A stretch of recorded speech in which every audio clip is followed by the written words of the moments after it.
Буллинг – это физические или социально негативные действия, производящиеся систематически на протяжении длительного времени одним или несколькими лицами. Действия, направленные против того, кто не имеет возможности защитить себя в актуальной ситуации.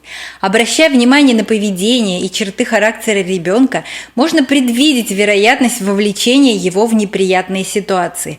Развитие навыков коммуникации, обучение адаптивному поведению и уважительному отношению детей и членов их семей помогает снизить вероятность того, что ребенок окажется в роли жертвы, преследователя или молчаливого созерцателя травли детей школьного возраста. В этом видео я расскажу об особенностях жертв и преследователей буллинга, основанных на статистических психологических исследованиях в школах. Эта тема очень непростая и актуальная. Надеюсь, мое видео посмотрят не только родители и дети, но и учителя, которые, обладая авторитетом и умением находить общий язык с детьми, играют огромную роль в мирной обстановке в классе. Начнем с форм буллинга. Преследователи используют средства физического воздействия – удары, пинки, тычки, захват и другие виды физического принуждения. Хотя эта форма явная и с точки зрения стороннего наблюдателя самая мучительная, она не является самой распространенной. Кроме того, в ее использовании существуют четкие гендерные различия. Мальчики гораздо большей степени, чем девочки, склонны прибегать к средствам физического воздействия. Чаще всего как мальчики, так и девочки используют вербальное воздействие. Стандартный вариант – издевки. Речь идет о таких словах, которые ранят, обычно это негативные высказывания о жертве. Наибольший эффект производят высмеивающие комментарии. Жертва буллинга чувствует, что значит стать всеобщим посмешищем, а в такой ситуации нелегко себя защитить. Третья из основных форм буллинга – изоляция. Она более популярна среди девочек, чем среди мальчиков. В классическом варианте человека против его воли вытесняют из группы. Изоляция, следовательно, предполагает, что жертва хочет быть с теми, кто ее травит. Жертва входит в компанию или же ей дают повод думать, что она своя, а затем выбивают почву из-под ног. Методы для этого выбирают довольно тонкие и неявные – взгляды, усмешки. Таким образом, не одиночество как таковое, а обречение на одиночество имеет прямое отношение к буллингу. Втягивание человека в роль жертвы с использованием этих трех форм буллинга, в особенности первые два, происходит путем провокации. Сценарий провокации такой – совершить некое действие в отношении другого с целью вызвать его реакцию, которую затем можно использовать в своих интересах. Началом, как правило, служит обвинение в чем-либо совершенном ранее или совершаемом в настоящий момент. Другой способ – негативное высказывание, указывающее на недостатки жертвы, к примеру, в суждениях, внешности или в одежде. В обоих случаях провокатор ищет что-то негативное, за что можно зацепиться. Еще один прием вызвать у человека недовольство – это физическое воздействие или препятствие его деятельности, а затем использование его реакции. Суть в том, чтобы найти повод для обвинения. В любом случае человек попадает в ситуацию, когда вынужден реагировать. Умелый провокатор постарается интерпретировать любую реакцию. Если жертва останется пассивной, то будет обвинена в нежелании отвечать. Если жертва ответит, то смысл ответа будет передернут и объявлен хамством или ложью. Таким образом, создается повод для нового обвинения. В следующий раз, встретившись с жертвой, провокатор пускает этот повод в ход, и жертва оказывается в ловушке. Еще один элемент всех основных форм буллинга – угрозы. Нередко очередной эпизод травли заканчивается тем, что преследователи обещают жертве обязательно вернуться. Преследователи могут просто угрожать или передавать свои угрозы через других. Все это усиливает давление на жертву. В основном жертва сталкивается с преследователем лицом к лицу. Однако в последние годы орудиями буллинга стали также мобильный телефон и компьютер. Большинство моделей мобильных гаджетов имеют встроенную камеру, которая всегда доступна. Проблема в том, что для фотографий могут быть выбраны крайне неприятные ситуации, а современные технологии позволяют демонстрировать снимки как в небольшом объеме, так и практически в неограниченном. Нельзя утверждать, что такая съемка против воли ее объекта обязательно является буллингом. Однако в любом случае речь идет о серьезном оскорблении. Преследователи занимаются травлей других, потому что обладают некой особенностью, Или же то, что они травят других, способствует формированию у них этих особенностей? Если обнаруживается, что у лиц, подвергающихся плохому обращению в семье, как правило, развивается тревожность, склонность к депрессиям и падает самооценка, то вероятно, что между тем, что учащийся подвергнется травле, и проявлением у него этих качеств существует причинно-следственная связь. Основная тенденция, выявленная в ходе исследований, заключается в том, что показатели преследователей по большинству параметров близки к среднестатистическим. Исключения составили показатели агрессивности. Она значительно превысила среднестатистические. Жертва буллинга имела средние показатели агрессивности, но низкие показатели по многим другим параметрам. Кажется, большинство людей убеждены в том, что внешность, не вписывающаяся в привычные рамки, является основной причиной травли. Поводом могут быть очки, большой нос, веснушки. Человек может быть очень маленьким или высоким, в меру полным или худым. Примерно такие же убеждения бытуют и о манере одеваться. Поскольку многие считают, что очень важно следовать моде, то якобы несоответствующая ей одежда может стать причиной травли, но эта точка зрения не нашла подтверждения. Разумеется, отклонение от дресс-кода в кругах, где мода имеет первостепенное значение, может повлечь за собой определенные санкции, но вряд ли это станет причиной классического буллинга. Диалект или специфический говор также не являются факторами, существенно повышающими риск подвергнуться издевательствам и запугиванию. Такая статистика объясняет расхождение между представлениями, укоренившимися в умах людей, и научными результатами. Когда человека травят, этому начинают искать причину. Связывают все на внешнее отклонение, и подтверждается это почти всегда по той причине, что практически у каждого человека есть те или иные особенности внешности.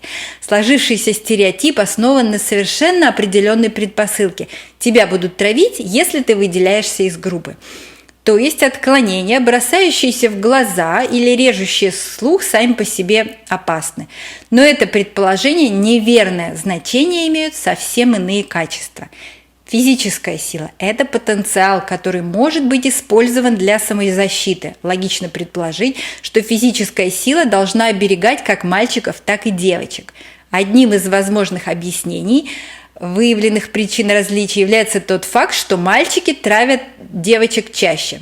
Поскольку мальчики в среднем сильнее своих сверстниц, обычно крепкая девочка все равно будет уступать им в силе. Другое объяснение заключается в том, что физическое развитие имеет большое значение для мальчиков и гораздо большее, чем для девочек, и, соответственно, сильнее влияет на соотношение сил. Вероятность того, что мальчики с большим, чем у остальных физическим потенциалом будут травить других, несколько выше.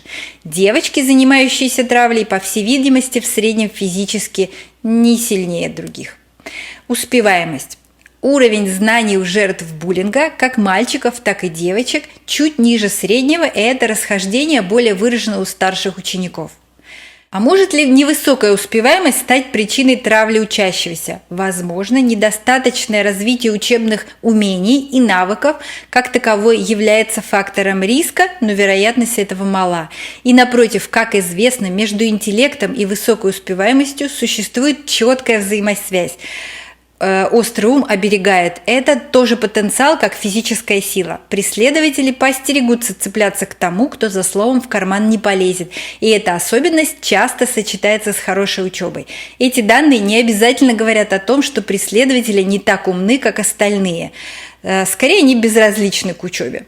Среди девочек наблюдается противоположная тенденция. Девочки, которые травят других, ничуть не уступают в учебе остальным. Возможно, даже их уровень несколько выше среднего. Самооценка. Уровень самооценки жертв буллинга значительно ниже среднего. Об этом свидетельствуют многие исследования. В значительной степени самооценка формируется под влиянием семьи и сверстников. Если ученика постоянно травят, то это прямо или косвенно сообщает ему о том, что он мало чего стоит. При классическом буллинге жертве постоянно на протяжении длительного времени приходится слушать обвинения. При более тонком буллинге, например, при изоляции, жертвы перестают общаться и игнорируют. Этому тяжело противостоять. Постепенно человек уверяется в том, что все негативные суждения и оценки правомерны. Если жертве не с кем общаться и не с кем обсудить это, справиться с оказываемым давлением становится еще сложнее. С другой стороны, можно с большой долей уверенности сказать, что низкая самооценка является фактором риска и может привести к дебюту в качестве жертвы буллинга и оказать негативное влияние в дальнейшем. Дело в том, что низкая самооценка не остается без внимания окружающих, а преследователи знают, как ее использовать. Сложно представить, что травля других – это форма компенсаторного поведения, являющаяся следствием комплекса неполноценности. Однако особого интереса заслуживает факт, что разрыв между актуальной самооценкой и желаемым «я» у преследователей больше, чем у других. Прежде всего, это несоответствие проявляется в сфере доминантности. Преследователи считают себя влиятельными и властными, но стремятся занять еще более высокое положение. Страх и тревожность. Гнетущее, парализующее чувство является общим для переживания страха и тревоги. Разница в том, что страх имеет источник, некий объект, а тревога – состояние более или менее постоянное. Одни из самых мучительных страхов – социальные, поскольку другие люди играют в нашей жизни важную роль. Страх и тревожность свойственны жертвам буллинга в значительно большей степени, чем остальные дети и подростки. Длительный буллинг дает богатый опыт негативного общения с конкретными людьми, и то, что жертва начинает их бояться, естественно. Но есть вероятность, что этот страх начнет переноситься на других, и жертва будет испытывать тревогу в отношении остальных детей и подростков, также и взрослых. Вследствие длительного буллинга может развиться тревожность, поэтому жертвы не уверены в общении с другими людьми и не выдерживают социального прессинга. Они, как правило, боязливы, их просто вывести из равновесия, они могут легко расплакаться. Что касается преследователей, то у них показатели страха и тревожности соответствуют среднестатистическим. Нельзя назвать их очень стойкими, но и откровенно боязливыми тоже. Депрессия и суицид. Жертвы буллинга гораздо более подвержены депрессии, чем другие учащиеся. Депрессивное состояние характеризуется унынием, подавленностью, отчаянием, отсутствием энергии и волевых устремлений. Длительная травля значительно повышает вероятность возникновения у жертвы депрессии как в легких, так и в тяжелых формах. Однако не столь вероятно, что депрессия повышает риск подверженности буллингу. Опасность суицида при депрессиях существенно возрастает, и жертвы гораздо чаще, чем другие, думают о самоубийстве. Популярность. Уровень популярности жертв буллинга ниже среднестатистического. Можно предположить, что некоторые ученики не хотят общаться с жертвой буллинга, поскольку тогда они ставят под угрозу свой собственный социальный статус. Низкая популярность означает слабую защищенность, поэтому риск подвергнуться травле возрастает. Расположение окружающих является весьма надежной защитой. Агрессивность и агрессия. Агрессивность – это черта личности, предрасполагающая к агрессивному поведению. Преследователи значительно отличаются от других в том, что касается этой черты личности. Именно агрессивность выделяется как основная причина травли других. Кроме того, она приводит к антисоциальному поведению в целом. Однако необходимо различать две формы агрессивности. Они далеко не в равной степени способствуют проявлению буллинга. Как только человек охватывает гнев, он теряет способность мыслить здраво. В той или иной степени происходит когнитивный срыв. Сама агрессия может принимать различные формы, направляться непосредственно на того или тех, кто воспринимается как источник, мешающий удовлетворению потребностей. Такая агрессия называется реактивной. Поскольку у всех есть потребность в признании и одобрении, то оскорбительные поступки и унижающие достоинство действия являются сильным провокатором гнева и агрессии. Но люди разные. Большое значение имеет то, насколько человек раним. А одним все равно, а другие принимают все близко к сердцу и расстраиваются по любому поводу. Многих жертв буллинга легко обидеть, их самооценка снижена, однако не всякая жертва начинает сердиться, и совсем немногие проявляют агрессию, когда их унижают. Это говорит о том, что гнев может и не возникать, вместо него могут возникать отчаяние или агрессия по отношению к себе. Таким образом, видно, что вспыхнувший гнев не обязательно ведет к проявлениям агрессии. Причиной агрессии может быть погоня за материальными или социальными благами. Это называется инструментальной или проактивной агрессией. Если грабитель проявляет агрессию по отношению к пожилому человеку с целью заполучить его деньги, это вовсе не значит, что грабитель разгневан. Зачастую агрессия является просто стратегией получения каких-либо благ. Агрессивное действие не является самоцелью. Это типичный пример инструментальной агрессии. Можно, не испытывая гнева или злости к сослуживцам, использовать проактивную форму агрессии, чтобы подняться по служебной лестнице. Понятие проактивной агрессии в последние годы получило широкое распространение в психологии. Вероятно, одна из причин такой его популярности заключается в том, что слово «проактивное» сообщает не что-то важное, именно то, что инициатором активного действия является сам человек. Другая не менее важная причина состоит в том, что агрессивное действие, в принципе, лишенное злости, может быть привлекательным само по себе и не служит средством достижения материальных и социальных благ. Проактивно-агрессивные люди также могут быть милыми и приятными. Чаще всего они такие являются в основное время, но внутренняя готовность, она присутствует и проявляется резко при необходимости. Сильным стимулятором проактивной агрессии является получение власти над жертвой. Чувство общности, возникающее при групповом проявлении проактивной агрессии, имеет значение само по себе. Говоря иначе, коллективное нападение укрепляет общность. Еще одно важное открытие – фактор общности имел первостепенное значение как для мальчиков, так и для девочек.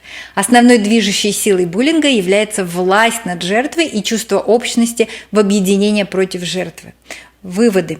Жертвы буллинга существенно не отличаются от других по внешности, манере одеваться и разговаривать. Вопреки общепринятой точке зрения, отклонения в этих характеристиках сами по себе не являются значимыми факторами риска. Однако, как правило, впоследствии все объясняется и списывается как раз на вот эти отклонения, потому что они есть у всех. Для мальчиков физическая слабость является реальным, но не основным фактором. Риск подвергнуться буллингу теснейшим образом связан с внутренними факторами, проявляющимися вовне в поведении ученика. Общим внешним признаком является потеря контроля в ситуациях социального взаимодействия, которая может выражаться в слезах, испуге, беспомощности, злости или чрезмерной подозрительности. Страх, тревожность и низкая самооценка – это внутренние факторы. К ним же могут быть отнесены недостаточно развитые интеллектуальные умения и навыки. Эти признаки, по всей видимости, есть у ученика, впервые подвергающегося травле, но эмоциональные факторы и соответствующее поведение закрепляются при длительном буллинге. Заболевания опорно-двигательного аппарата, депрессии и мысли о самоубийстве не являются существенными факторами риска подвергнуться буллингу, но очень часто становятся его последствиями. Социально-экономические показатели семей учащихся не связаны или слабо связаны с подверженностью школьной травле. Категория жертвы буллинга как группа отличается множеством вариаций. К примеру, очень способный, красивый, здоровый, крепкий ученик может стать жертвой, потому что представляет угрозу для существующей иерархии. Преследователи как группа не отличаются от других внешностью, манерой одеваться и говорить. Мальчики, занимающиеся травлей других, физически немного сильнее своих сверстников. Внутренние факторы – страх, тревожность, депрессия, уровень самооценки преследователей не имеют существенных отличий от соответствующих показателей нейтральных детей и подростков. Для преследователей более характерны стрессовое состояние и внутренняя напряженность. Что касается мысли о самоубийстве, то преследователи имеют показатели намного выше среднего. В В среднем взаимоотношения в семьях преследователей хуже, чем в других семьях, и эта тенденция имеет выраженный характер. Преследователи коренным образом отличаются от других по уровню агрессивности. В некоторой степени это относится к уровню реактивной агрессивности младших учеников. Но основной особенностью преследователей является высокий уровень проактивной агрессивности. Двумя важнейшими стимулами проактивной агрессии являются власть над жертвой и чувство общности с группой, осуществляющей травму. Пожалуй, самый надежный признак, сигнализирующий об опасности, можно считать ранние проблемы в общении с ответственными взрослыми, например, с родителями, воспитателями и учителями. Существует два основных варианта проявления этих проблем. В первом случае ребенок в ответ на требования или замечания начинает чрезмерно сильно злиться. Это признак реактивной агрессивности. Второй вариант – ребенок не подчиняется взрослому и сам использует позицию власти. Это явный признак проактивной агрессивности. Первый этап организации эффективного классного руководства, который сам по себе может предотвратить буллинг. Взрослые, которые проводят мероприятия, должны пользоваться авторитетом среди учащихся. Второй этап – осуществление мероприятий, направленных непосредственно против буллинга. Эти меры принимаются лишь после реализации первого этапа. Они представляют себе когнитивные и социальные тренинговые программы. Принцип наличия ясной и четкой руководящей позиции взрослого подразумевает, что учащиеся должны четко понимать, чего от них хотят взрослые. Для этого взрослым следует и разъяснять ученикам, что хорошо, а что неприемлемо. Широко распространено заблуждение, что поощрение позитивного поведения достаточно, чтобы воспрепятствовать негативному поведению. Также ошибочно полагать, что критики негативных поступков достаточно для стимулирования позитивного поведения. Поэтому взрослые должны четко демонстрировать свою позицию по отношению как к позитивным, так и нежелательным действиям.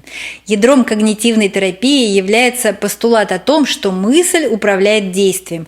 Тип мышления влияет на интерпретации. Одна из важнейших интерпретаций – понимание мотивов, которыми руководствуются другие, совершая в отношении нас какие-либо действия. Например, некоторые люди склонны думать, что мотивы других сплошь негативные. В результате такой человек легко начинает сердиться. Тип мышления также влияет и на интерпретацию чего-либо как правильного или неправильного, и в нем заложены нравственные ориентиры и цели. Все эти факторы формируют определенное поведение, которое может быть неприятно окружающим. Социальный тренинг в большей степени ориентирован на само поведение. Предполагается, что основной источник проблем заключается в недостаточном владении навыками общения. Хорошо известный пример – ситуация, когда человек, общаясь с другими, своим поведением отталкивает их от себя или же, не найдя нужных слов, прибегает к насилию. Для профилактики буллинга можно использовать литературные произведения, в которых затрагиваются проблемы травли или сопряженные проблемы. В процессе чтения у учеников возникает сопереживание и понимание. Для каждой возрастной группы школьников можно подобрать подходящую литературу, читая которую они смогут идентифицировать себя с героями, испытывающими страдания. В школах можно использовать для беседы время классного часа. Короткие, но частые беседы гораздо эффективнее, чем редкие и продолжительные. Раз в неделю в ходе обсуждения различных насущных вопросов можно поговорить с классом о буллинге. Такой ритм, еженедельное краткое обсуждение темы очень эффективен. Ученики постоянно ощущают, что учитель, родители и школа не терпят травли. По возможности учителям следует присутствовать, когда учащиеся выходят на перемены. Дежурные должны быстро занять позиции на школьном дворе. Это будет свидетельствовать о том, что в школе налажен порядок и контроль со стороны взрослых. Во многих школах дежурные учителя надевают яркие жилеты или куртки. Форма выделяется, поэтому учащимся и другим дежурным проще их увидеть. Классический буллинг предполагает наличие двух основных категорий действующих лиц – жертв и преследователей. Кроме того, есть и другие соученики и родители. Чаще всего жертвы буллинга испытывают одиночество, у них мало друзей или их совсем нет. К тому же жертвы, как правило, значительно чаще других имеют психологические или психические проблемы. Для них характерна социальная либо генерализованная тревога, депрессии и психосоматические заболевания. Некоторые жертвы неловки, скованы, их поведение раздражает других, что приводит к риску снова подвергнуться травле или оказаться в одиночестве. Полезно создавать условия, при которых ребенок, ставший жертвой, мог бы отличиться позитивно, проявить себя получше по отношению к другим ученикам. Это повышает статус ученика, и страх его отступает. В целом, создание благоприятных условий способствует тому, что ученик становится более спокойным, приветливым и более непринужденно ведет себя. Преследователи по статистике имеют значительно более высокие показатели проактивной агрессивности и больше, чем остальные, склонны использовать слабости других людей. Искушенные преследователи, как мальчики, так и девочки, как правило, умело манипулируют и слабыми взрослыми. Они их не уважают, противостоят их воздействию, конструктивно реагируют лишь на проявление силы. Некоторые преследователи могут быть непопулярны, иметь неразвитые социальные навыки и психологические проблемы. Однако, едва ли это является причиной того, что они занимаются травлей, скорее сопутствующими обстоятельствами. Тем не менее, эти обстоятельства создают проблемы и для самих преследователей. Роль учащихся, вовлеченных в буллинг, как правило, довольно жестко закреплена. Они либо жертва, либо преследователи. Однако, некоторые способны менять эти роли. Положение хамелеона более уязвимо, поскольку есть вероятность, что он настроил других против себя. Многие хамелеоны оказываются в этой роли и страдают от одиночества в дальнейшем. Они сами подвергаются травле, но легко вовлекаются и присоединяются к группе, которая занимается травлей других. То есть такие дети не всегда склонны к агрессии, но в социальном плане они слабы и часто не принимают помощь учителя или кого бы то еще. Хамелеоны часто подвержены личностным проблемам, тревожны и депрессивны. Буллинг – это не конфликт, а повторяющиеся посягательства, направленные более сильной стороной на более слабую, которая не может себя защитить. Все участники буллинга нуждаются в систематической профессиональной помощи. Родители, учителя и школьные психологи, общаясь с детьми и внимательно слушая их, могут догадаться о сложившейся ситуации. Как только становится понятно, что ребенок вовлечен в травлю с любой стороны, следует незамедлительно начать разбираться в ситуации и причинах, а также обучать ребенка более адаптивному поведению. Спасибо, что смотрите мои видео. Подписывайтесь и ставьте лайк. До встречи на моем канале.